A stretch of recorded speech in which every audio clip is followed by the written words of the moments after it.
David, thank you for taking some time today to hop on here. You are a fabricator extraordinaire and winner of the 2025 Fabricator Olympics, man. Kevin, nice to see you. How are we doing today? Thank you for I'm great, taking the buddy. How are time. you? Good, good. Trying to enjoy life and live it up. Nice, man. Nice, man. Yeah. So you are the winner of the Fabricator Olympics. You put on a really impressive show on back in October.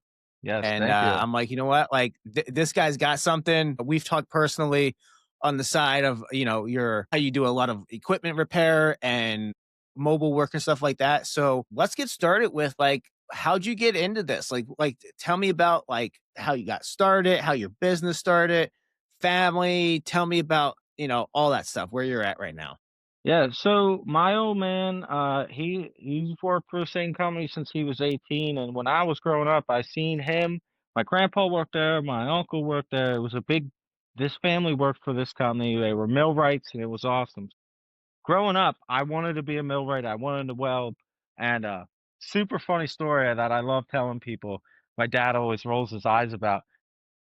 When I was 11, I was begging him, I'm like, "Dad, I wanna learn how to weld, I wanna learn how to weld." So he had this old, Lincoln Tombstone, and, he let me try and weld 60-10 1/8" on it, and he got so mad at me because I kept sticking the rods because I know how to weld. He grounded me because he was so frustrated. He's like, "You're gonna burn up my machine." So that's how my career got started into this. I was 11 and gotten to dabble around with it, play around making little projects, torch carts and stuff for him. Then I went to a VOTEC program for welding. Didn't really care for the teacher too much there. We didn't really get along too well, but I would weld for a couple hours in the VOTEC program, and then I would bring my coupons home to my old man, and I'd be like, "What am I doing wrong here? What's going on?" So that got started, and then I actually got the opportunity to work with him for 5 years at that same company, and, it was Nice. tremendous. It did me super well. So you worked with your dad at a high school for 5 years. So not directly out of high school, so I wasn't the most, like, respectful kid. I was kind of rebellious for a few years, and then, I got with my now wife, and, she got pregnant, and then I kinda started to straighten out. Once my old man started to see, like, I kinda had a head on my shoulders, um, then he told me, he's like, "Alright, why don't now you kinda got your head out of your ass, why don't you come help me? I'll come teach you this industry." Because I was trying to do it on my own, I thought I knew everything. No, Yeah. so I got to be trained one-on-one with my old man for 3 years, but I was at the company for 5 years. Uh, Nice. and let me tell you, you want a good teacher, let your old man be a teacher for you. It's funny because so my son's 17 and I told him, I'm like, "I don't wanna be your first boss." So when he was, like 15, he got a job at a local supermarket because I told him, I'm like, "I'm not gonna be your first boss." After he left there, well, he left there, this past, so this is December. He left there at the beginning of this summer.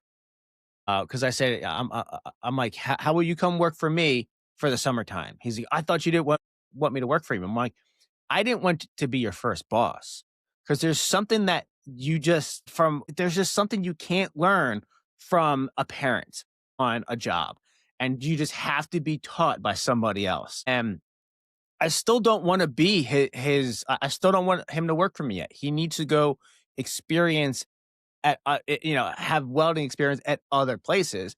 But he came, he worked for me in the summertime, and I was like, "Hey, look, I am your boss when we are at work." And he respected that pretty well. He, he's 17, so he usually talks back, but he shut his mouth a lot when I was like, "You're wrong. Stop it. Just go do it this way because I'm explaining to you. So just close your mouth and listen to me." You know what I mean? Like, I'm Yeah. going to explain to you why I'm telling you to do it this way. You don't know better. But so I think right after Christmas, he's going to go get a job with my other buddy who does he does fabrication stuff, but he also does building and stuff like that. So, Yeah. um, but I yeah, think the so kudos to you father-son for being able to work with your dad for 5 years. He, yeah, he was very unique in his training abilities. He he definitely made sure I wasn't standing around and was always doing something. And, while at the time, for probably the first year or so, it was definitely aggravating 'cause, he was a foreman, always running a crew of big guys, and, yeah, he worked me the hardest for sure, up and down, and at the time, it was frustrating, but now I'm so thankful for it. That was an amazing opportunity. I don't think I'd have the work ethic I do if I didn't get that opportunity. Okay. So you're at a high how old are you now? Yeah, 29. When did you stop working with your dad? What age? 5 years ago, so it's 24. Okay, perfect. No, Um, 25. Yeah, 24, 25, somewhere around Something there. like that. What did you do after you left working with your dad? So what ended up happening is when I was working at that company, they were kinda pushing me to try and be a foreman, and I felt like I wasn't necessarily ready for that stress. I was a little bit nervous about it.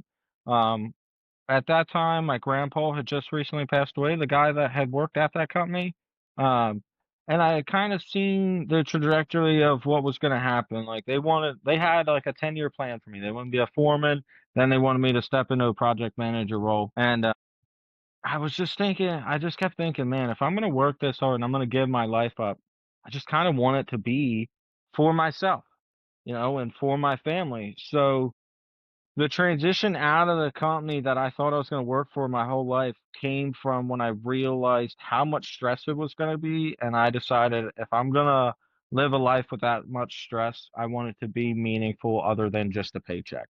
So I had a local, um, millwright guy that I had known through friends of friends for a while and had helped him doing some side work, and we had a conversation, and we ended up coming to an agreement where I give him 5 years of work, and he teaches me how to be a business owner. Um, and of this year, July 18th of this year, that 5 years comes to an end. Nice. Okay. Yeah. So it's been a unique road that I've been on in this industry. Sure. Absolutely. So coming up in July, so 2026 is your 5 years is up. Gotcha. So you're still there now. What sort of work are you doing for him versus, like, what sort of work are you doing on your own? So for him, we do a majority of quarry-based repairs and some new install work, maintenance assist, for a couple different big quarry companies around here, down in Maryland. So he's a small guy. I started out as the first employee. He's got 5 employees now, 6 including himself. The guy is doing really, really well for himself, and he's an amazing idol to have. I'm really glad that I have a man like him in my corner. So when do you find the time to go and work for yourself? So 2 years ago, I this I was doing enough side work on the weekends and a couple days during the week that I decided it was probably time that I get some insurance and an LLC to kinda back some stuff. So I started out just Saturday, Sundays, and couple evenings during the week doing repairs, that I got hooked up with through my brother. My brother he's a owner operator of a triaxle business, so I started out, like, doing bed repairs and some bucket repairs for excavation companies, just through him and word of mouth on Facebook. I got, a logger friend of mine, he runs a logging truck. He's really helped me out and grown. So I started out just kinda grinding and keeping, 50, 60 hours a week with my employer and then doing another 20, 30 hours a week for myself, and, when my 4th year came up, with my employer, I kinda had a conversation with him and told him, I said, "Listen, I said, things are going tremendously well. I don't wanna ruin the relationship. I wanna keep the 5 years, but I also wanna see if I can't go part-time, drop down to 3, 4 days a week with you, trying to give myself, some breathing room." And he was cool with it. The respect level there is super mutual both ways. He understood it. He understood I wasn't just trying to not do anything, but I was trying to gain some balance in my life. So he was just he worked with me, and so I've been doing 3 4 days a week with him and 2 3 days a week for myself, trying to not work Sundays, but yeah, Yeah, like that grind is hard in the beginning. it's a unique road and not one that anybody should take lightly if they're trying to start a business. Yeah, yeah. Tell me about your 3 biggest challenges you have right now with doing this, like, easing off your day job and doing this more full-time slash still part-time. So three of my biggest challenges: time management for me, not being burnt out when I finally am able to get to doing my tasks, location. I know we spoke before about that. I'm pretty much mobile based, but it's hard to run a mobile business without also having a shop to assist in that. Uh, and then the other big struggle I face is learning the management side of running a business. Okay, That's been a little slow for me. okay.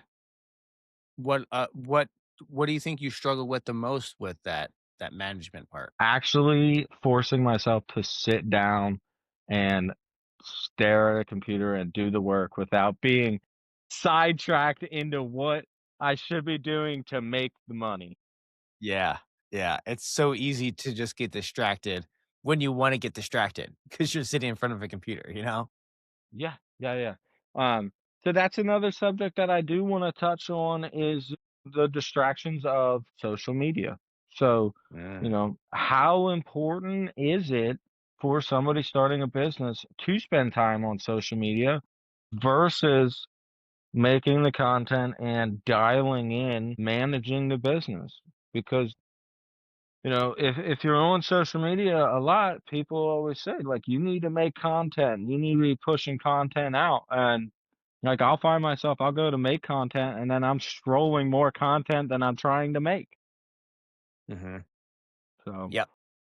it's a cycle to break of being a consumer versus a creator when it comes to staring at a screen. Do you enjoy doing the creative side of putting things out on social media, or are you doing it just because that's what everybody says to do? A little bit of both. Okay. Sometimes so I try to be very humble and modest, and sometimes I'll feel like if I'm making a post, it's more of me bragging, and I haven't figured out how to break that mindset of, like, Mm, being proud versus bragging.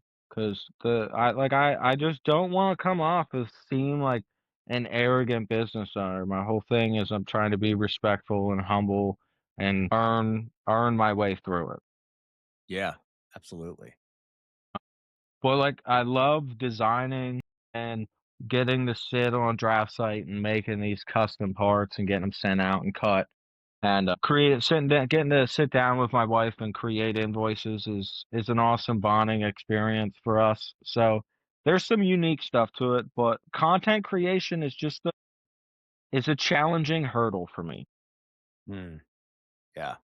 But I'm trying to deem, like, is it even necessary or is it 100% you wanna be a business owner, you need to create content? I think there is a balance between that. So, like, I struggle with that too. For the last probably 6 months, I've been making videos of I've been recording. I haven't made videos yet. I've been recording all the interesting jobs that I do, like some of the staircases that we make and some of the balcony replacements that we do. I get so involved in the work that I just forget to, like, turn the video camera on, and then, I look over and I'm like, "Dang, I should have videoed that. That would have been really good."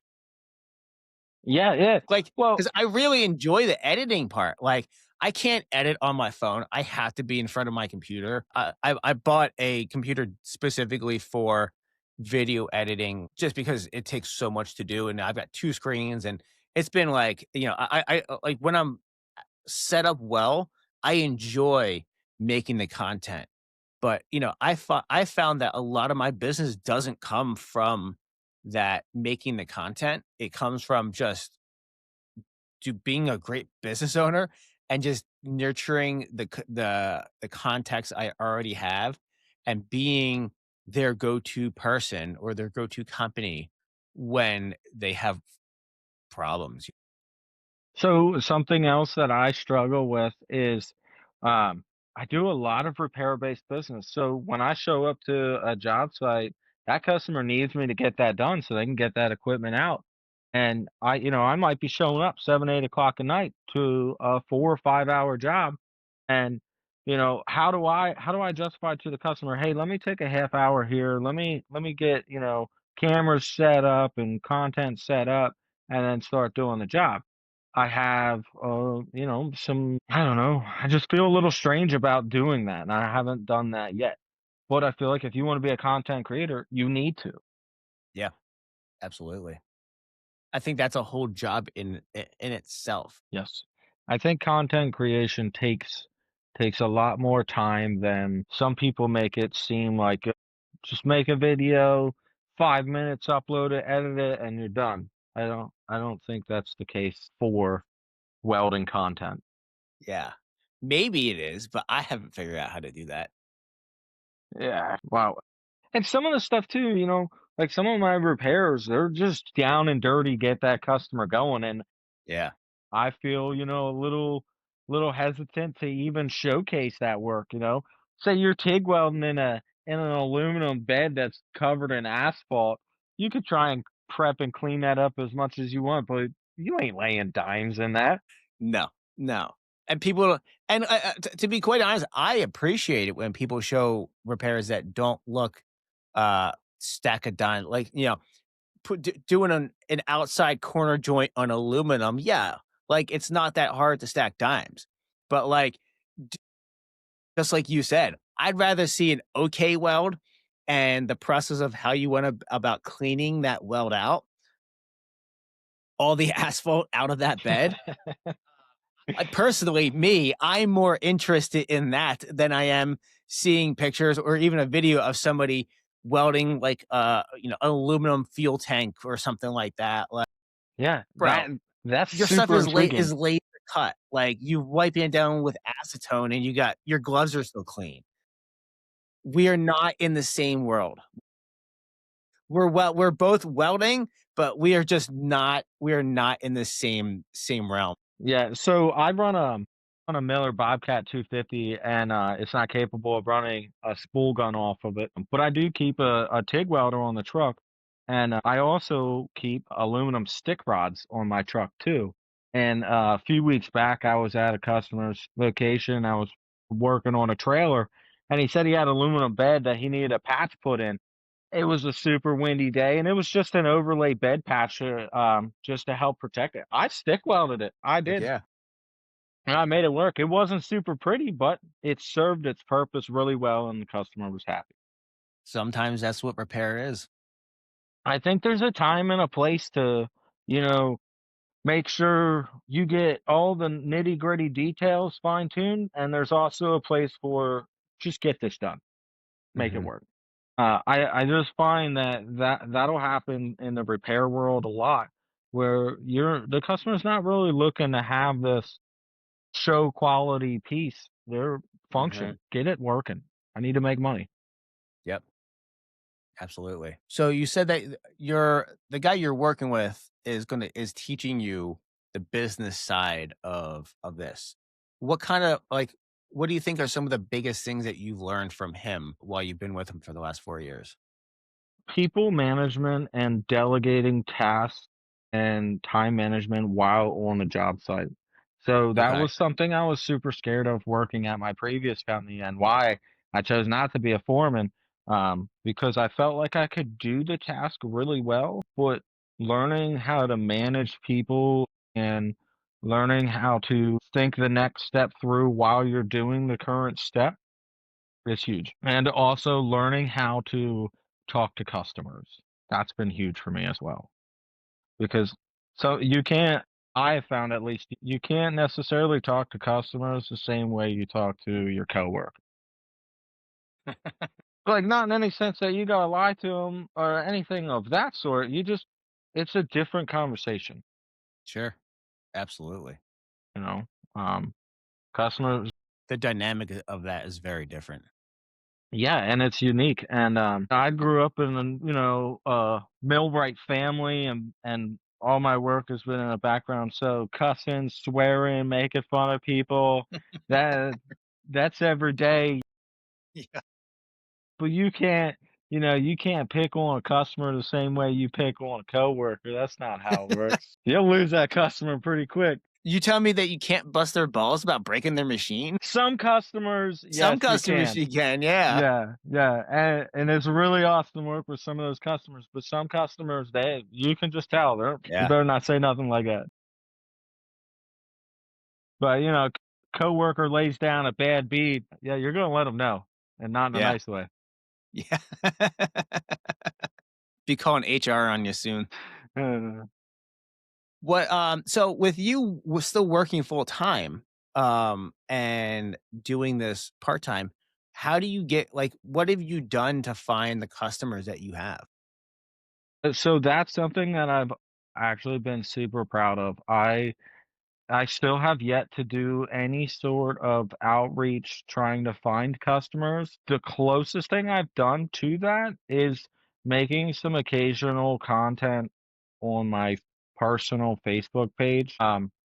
I've dabbled a little bit on Instagram, but I think I'm gonna shy away from Instagram for a little while if I'm gonna do social media and just stick to Facebook because I'm just a little more familiar with that platform. But everything's been word of mouth, and just my customers letting people know that, hey, this guy does good work, good rates. He's gonna show up and do a good job.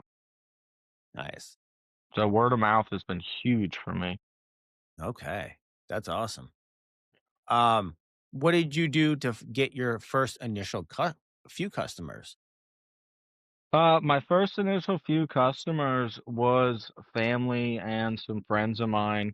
Mm, Um, I got set up, my old man set me up with a Lincoln Welding Power 250, man. This thing was old school, yeah. and, it was good for laying down some 7018 and 6010, but that was about that thing's capabilities, and you didn't wanna run that old one longer too long, man. That thing will hurt your ears after a while. Oh my gosh, I know all about that. I do. Like like those old Lincolns, I think I just find myself, I just keep getting them. Like, I started with a Weldon Power, I forget what it might have been like a 225, and then I got like a Weldon Power G8000, then I had a Ranger 8, now I've got a Ranger 9, and holy moly, those things are so freaking loud. Compared to my Bobcat, it is like night and day. Like, Yeah, so it was super frustrating for me because my boss I work full time for, he doesn't slouch on equipment. He buys top of the line, super nice stuff. So while I'm working for him, I'm using a Miller Trailblazer 325 with auto idle. So man, that thing diesel, you fire up that rod and then it idles back down after you get your initial arc set up. It just purrs along. 110 power at idle. And then I come home and I got a Weldon Power sitting in the bed of my truck, no skid, just leaves thrown in the back, and whoa! I'm like, "Man, this is rough," but I made yeah. it work. And I find that I wanna say almost, yeah, yeah, almost every one of those ones that I owned, so it's something with those, like, the idle circuit board where it doesn't like, it burns out and you can't put it down on a low idle anymore. Yeah, I see you shaking your head. Yeah, I Yeah, know exactly about it. I yeah, got yeah, 3 of them just in yeah. parts for it. Yes, exactly. Same freaking thing. Like, the fact that they are so loud and you have to run them at high idle all the time is just like, my goodness. You almost feel bad, and especially for me, I'm showing up to customers' locations in the evening. It's 9 o'clock at night, and I'm using my phone flashlight because I can't, I haven't bought any like actual lights or nothing yet, and I'm trying to weld. I'm like, man, I just almost feel like a fool, but I'm making it work. Like just Make it work, man.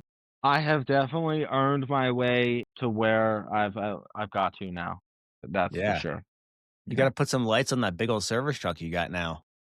Yeah, yeah, no, I started out, just, welding power in a bed, then a buddy of mine let me borrow his shop, and we traded some labor for some steel he gave me, made a skid, I rocked that for a little bit, uh, and then, my neighbor, my parents here, he had that 650 he was getting rid of, and knew me for years, gave me a great deal on it, and that thing has just tremendously tenfold increased my work. I love that old F-50, man, that thing is amazing. Heck yeah. Yeah. It's a workhorse, alright. It ain't going fast, but it sounds cool and it gets the job done. But yeah, you hit any sort of incline, man, you're going up that hill like 35 mile an hour, man, that thing's not geared great. Like, I went to that when I went up to Kempton for that weld competition, I typed into my GPS, it said, "Oh, you'll be there in 45 minutes." I'm like, "Ain't no way. Ain't no way." It took me an hour and 10 minutes to get there. Yeah. With it be with this being your side gig at working into it for full time, how do you juggle your, like, work-life family balance now? What does that look like for you? Pure, absolute chaos. There is no, "All right, I'm doing work this day and this day." It's just incorporate it, fit it in wherever I can, make it work, and just make it happen, and the biggest key for me is I have a really, really patient wife. Yeah, that's probably the key to making this all stick together. Yep, I agree. Yeah, and then of course, I'm trying to find more time to spend with my family. So my oldest boy, he's in a wrestling program. So naturally, I decided I have enough free time. Now I started being an assistant coach for wrestling 3 days a week in the evenings. Why? Why What do are we you torture thinking? us? I don't know. I was like, I have plenty of time. Everybody I tell that to that knows my work schedule is like, what are you doing? And I'm like, I'm just making it work. I'm gonna find a way, Yeah. and I have been, but man, I get home from work, I quick jump in the shower, and I'm gone. We're going to wrestling practice. I get home, send the kids upstairs, and I'm out in the garage working. Yeah, that's rough. It is rough, but I'm earning my way as honest as I can. Mhm, mhm. So, that's just a big thing to me. If I have to sacrifice some sleep to make it happen and to shove my way into this industry, um, just to make all of this worthwhile, then that's just what it takes, Yeah, absolutely. you know? And like I consider myself a pretty humble man. When I won that competition, I didn't show up there thinking that I was gonna win.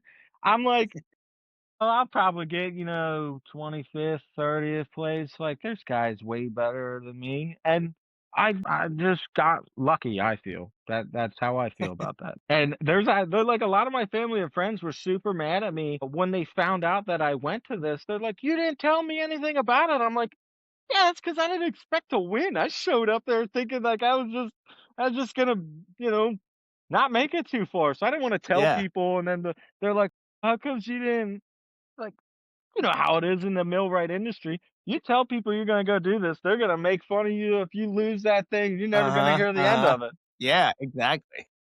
I just kept it real low key. Yeah, it was Hey, interesting. man, look, the proof is in the pudding, you rocked it. I It's know. time and accuracy. You had it down on everything, and, there might be guys here who are, quote, "better than you," but they can't, like, with it being graded on time and accuracy, they can be accurate, but can they be fast? Or they can be fast, but is it accurate? It just so maybe some people choked, but you rocked it that day, man. You did a Yeah, great job. thank you. I appreciate that, and I think it just goes to showcase that maybe I am a little too humble on myself because, like, I proved to a lot of people in the industry and a lot of people to my local community that, you know, maybe I do deserve a spot in the welding community and can actually be successful at it. That really changed things for me a lot, and it's really heartfelt to me. Like, I'm just so appreciative of it. My wife and my family, they're super proud of me. They let me that the gold chain with the Lincoln plaque. I that's on my Christmas tree right now, man. I have a welding hood with your stickers on it, a couple stickers I got from that. That's the little tree topper. When I say this industry is my life, it is tenfold. My life is consumed by this industry, 100%. I bet. Yeah. You have to, man. Well, hey, you know what you could do? What's Take that? that stainless steel trophy, put it on the front of your hood as like an ornament so that it's like a talking point, you know what I mean? Like, Dude, you I've don't need been a Mac trying. Bulldog, you got that. Be like, "First place, what's up? My rate I've just been went up 20 trying. bucks an hour." I've been trying to find a way to incorporate that. Like, I have it sitting in a glass case in the hallway now, but I'm like, man, that thing needs to be a part of my truck somewhere. Right? The hood ornament, that would be crazy. I'd be scared at the same time, though. I don't want it to get ruined. It's stainless, it's alright, just polish it up, you'll be alright. I thought of it like maybe I'll put it on the dash, but I'm like, man, if I get into an accident, man, that thing's pretty sharp. I don't want that thing anywhere near me. Right? It's gonna go flying through you. Yeah, no, I don't want any parts of that. But the hood ornament, I like that. You might get a picture here sometime of me riveting that thing fast to my hood. Just put it far enough back in that in case you're in an accident, it's still all good. I know. Yeah. Yeah. Um, so with you being on the road and doing mostly mobile work, what's your favorite tool? Favorite tool. And you can't say the welder that you got from the Fabricator Olympics that you won. Man, I just TIG welded with that thing, some 20 gauge stainless with that 040 TIG a tungsten. Yeah. Phenomenal, man. I didn't even know they made tungsten that small. I Yeah. thought it was 1/16. Favorite tool, I would say, is either gonna be a hammer or a DeWalt rat-tailed 6-inch grinder. Love Mm. those grinders. Yep. Those things are indestructible, man. They're indestructible, and the balance on them is just on point, Yeah. and it's an affordable price, and I've Heck put yeah. those things through a beating. But a hammer, man, a hammer in our industry, you just how do you do a job without having a hammer? That's true. That's my take on it. Hammer's probably one of my favorite tools. What is your tell me a tool that you should probably sell then? A tool that I should probably sell, I have a perfect example of this. I thought buying a cordless Milwaukee circular saw was going to change the game. Buy a corded one. Don't think that you're gonna get Like the steel cutting one, right? Yeah. yeah, it just chews up batteries and it's super frustrating. So that was one purchase that I do regret. And if I could get rid of it, I probably should, honestly. But I love the thought behind it. Having a circular saw to cut steel was tremendous. Yeah. But yeah, if I'm gonna go back to it, I'll either get one of those small cordless ones. That might be better. I thought, getting the 8-inch Milwaukee cordless was gonna be awesome. But no. Yeah, we have 2 of the corded ones, and I've thought about getting a cordless one, but I mean, we have a couple 12 amp hour batteries, which is obviously what you need for those. But yeah, yeah. Still, like, for the amount of time that we actually use those like, that circular saw, like, I don't know, I love battery power, and I'm sure it'll do great for a solid, like, 2 minutes. But, like, some of the rips that we have to do on, like, a 10-foot sheet, do quarter inch or something like that, I don't know. Like, I just can't see it being that awesome of a tool to the point where I would not prefer just plugging in a cord. Like, doing stair stringers and stuff like that, amazing for, like, 10 and 12-inch stair stringers. Like, we just did, what do we do? So we're in the middle of a staircase replacement for 24 staircases, 12 straight runs and then 12 switchback ones. So we actually have 36 sets of like stairs to do. So there's like, if you want to consider a switchback, 2 sets. And then we have 2 for each. So we had 72 stair channels that we had to rip. Miter on both ends. We had a miter, a small sliver up top. So that's 3 cuts on each. And I mean, with running 2 of them, 2 stalls, 2 guys, and a forklift, like, I wanna say that it only took them, like, I don't know, maybe 6 hours, 5, 6 hours to rip all that material with a circular saw. They're like, they showed up. They're like, "Oh, do you want to use a 7-inch grinder or plasma cutter?" I'm like, "No, use circular saws." They're like, "Okay," and they're just blown away about how fast it just ripped through those. So I really do enjoy that tool too. Yeah, so, like, currently to combat it, 'cause I don't really want I'm just kinda irritated with the circular saw world right now because I'm just sore about that cordless one.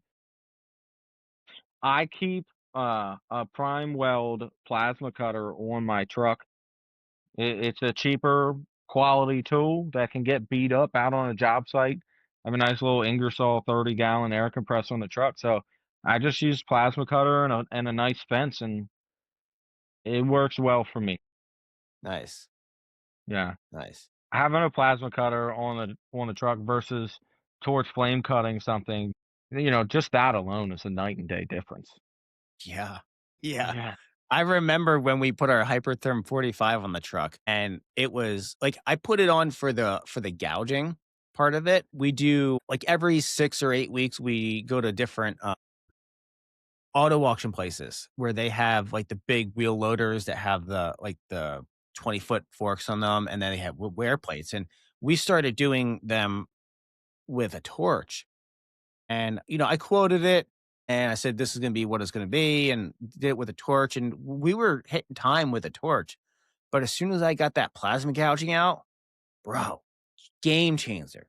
Game changer with washing those welds out, and it cut our time in half of just taking those wear pads off. And just having it on there, it takes, 3 minutes to set up and, get everything, like, plugged in with the air compressor and everything like that.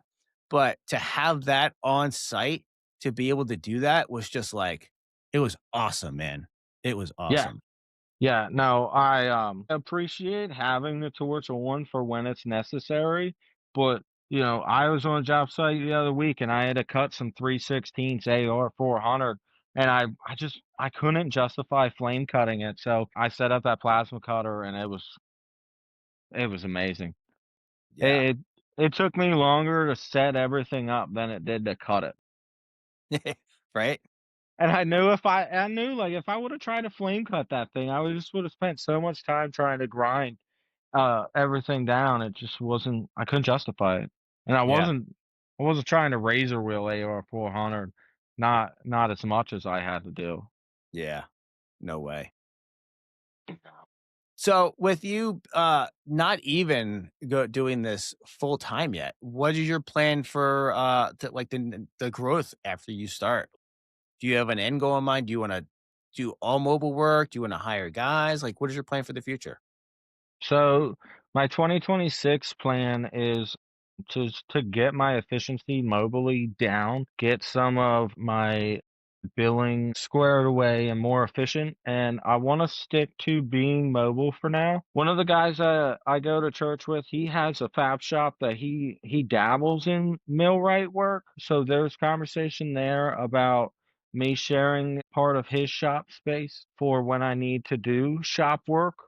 But just getting the basics of the business down and making sure that when I step out onto my own, it the business is there, I'm efficient at it, and I'm not making novice mistakes, that could cost me.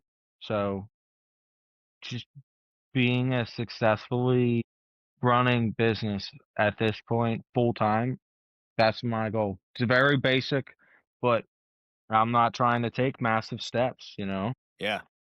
You gotta learn to walk before you can run, you know? Yep. So, I mean, eventually, maybe who knows? Maybe I do wanna have a big business, but I don't think that is my 5-year plan as of now. My more or less 5-year plan would be to make sure that I get to where it's sustaining myself, but I'm also there for my kids. Yeah, I've missed enough of being a father for my kids that while I wanna have a successful business, I need to be a good father to my kids first and foremost. So, 100%. I'm in the same boat. yeah, making sure I can do both of those is my ultimate goal currently. That's a great goal to have, man. It really is. It's a simple one, but it's also very meaningful. Mhm. So, yeah, You're you'll that's never my get the time back with them. no, and, maybe once they get older, like, maybe I just be a one-man band doing little repairs here and there, and just making enough to stay afloat, but still being home.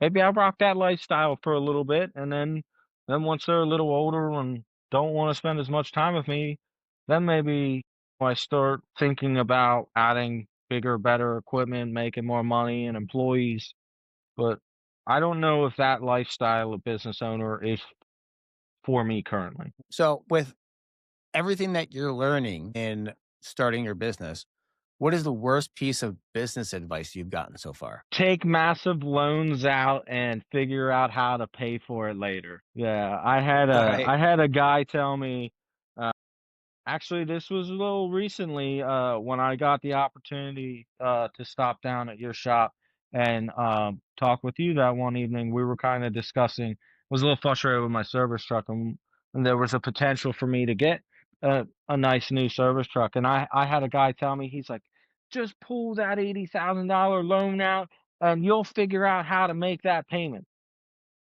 You won't have a choice. You have to figure it out." And I could not do it because I thought that was just real bad advice. So you didn't buy that white truck you were showing me then? No, no, I ended up backing away from that, and I found a parts truck that had all the parts that I need to fix my truck, and I went that route. I said, "You know what? I wanna keep my costs low so I don't have that huge overhead burdening me." Because, Awesome. if there's something like, it goes back to if I need to take some time off to, do something with my kids or there's some emergency or something, I want to be capable of doing that without having that, financial burden weighing on me. Mhm. Yep. Good. I remember talking with you about that, and I was like, "Ah," you're like, "I'm gonna sell this truck, and I'm gonna buy this." I'm like, "Hmm, alright, cool, man." But, just it's really nice not having a payment too.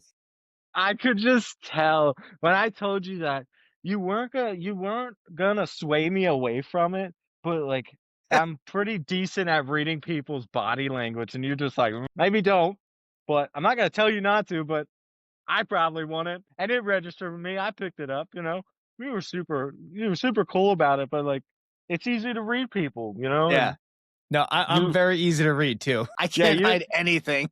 no, no, but that's a great trait to have, like, not being able to sugarcoat things and being straightforward and honest, I think it helps you out, it helps anybody out, yeah, so, no, I chose not to go that route, and, now, yeah, I'm pretty thankful I decided not to do that, Yeah, yeah. yeah.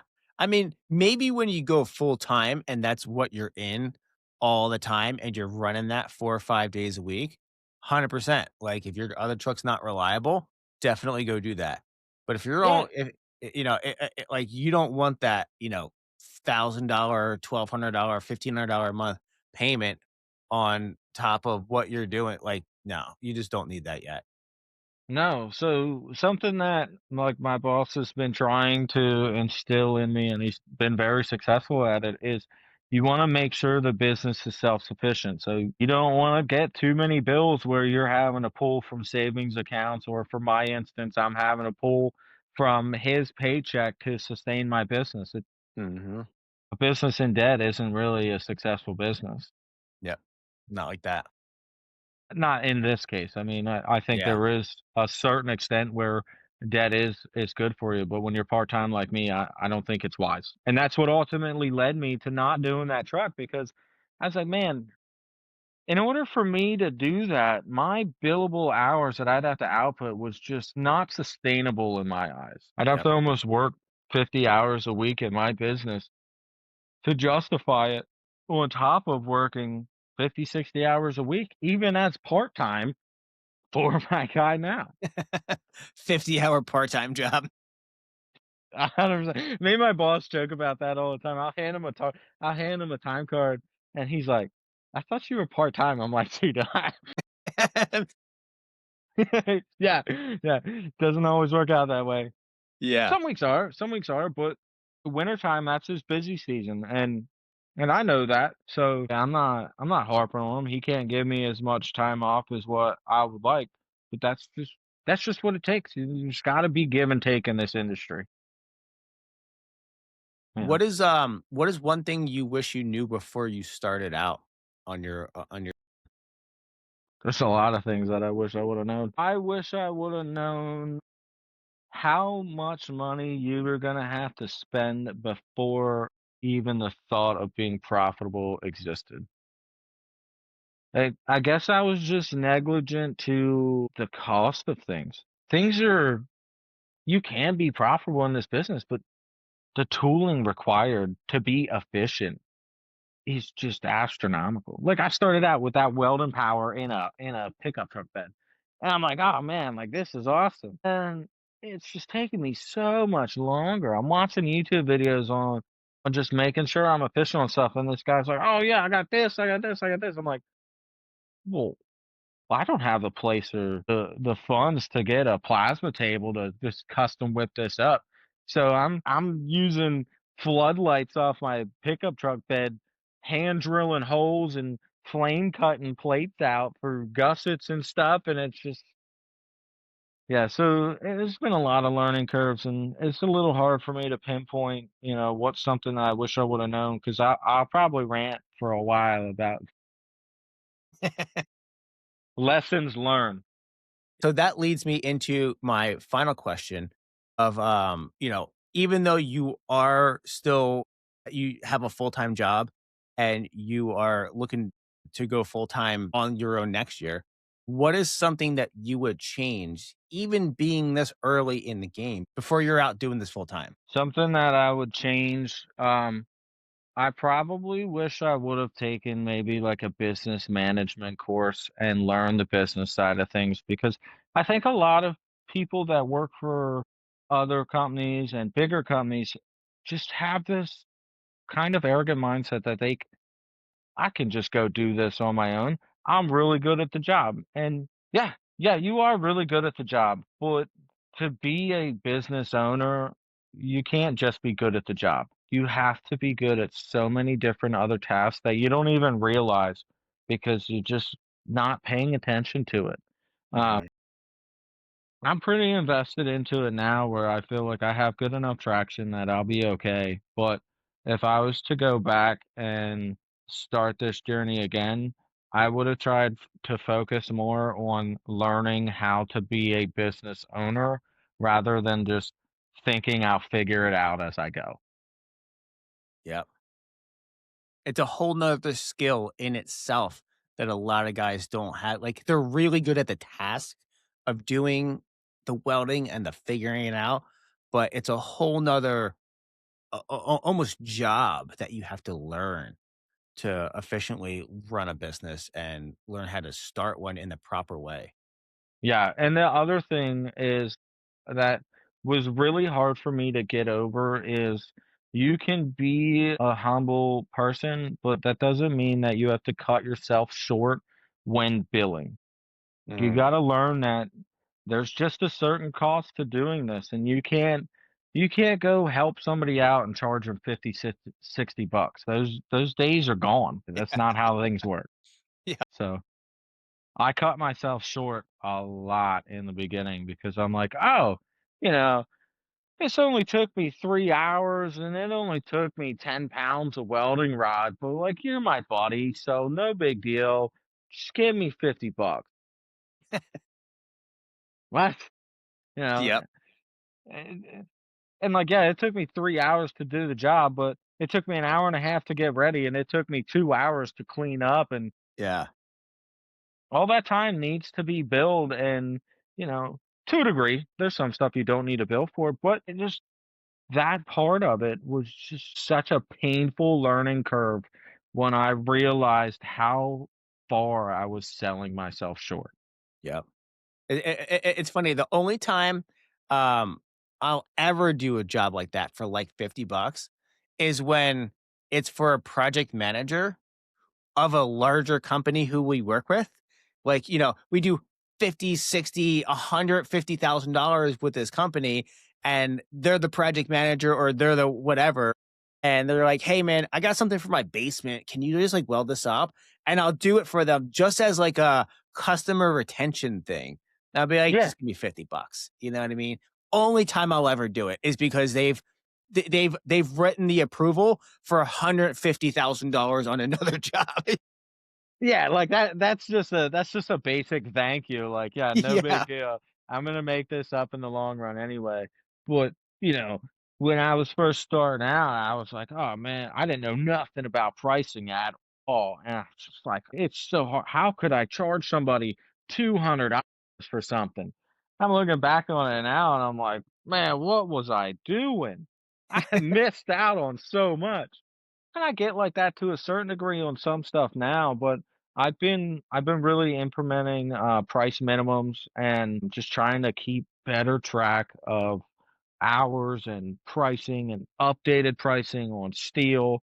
Um, and learning that it's okay to charge somebody for a full stick of material, even though it's 21 feet, but you only used 8 feet of it. Like it's Mhm. just industry standard that you charge somebody that whole piece. Yep, absolutely. I didn't know that starting out. I've had a lot of hard lessons when it comes to pricing things.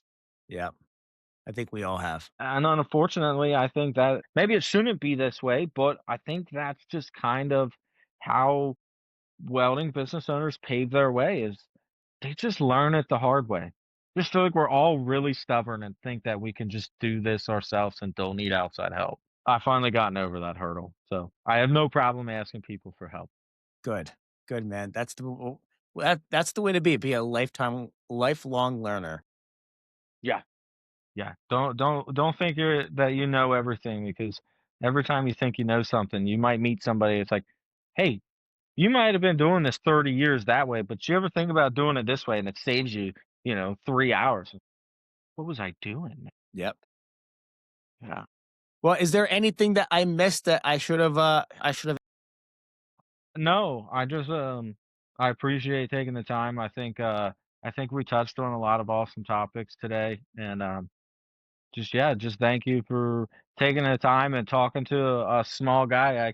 I get to listen to a lot of your podcasts, and you talk to some huge, crazy, awesome people in the industry. And I've heard some podcasts that you've had with some local guys that I know here in my area that are idols to me, and they don't even know it, but they're so successful at running a business that they're just for a little guy like me, they're big idols.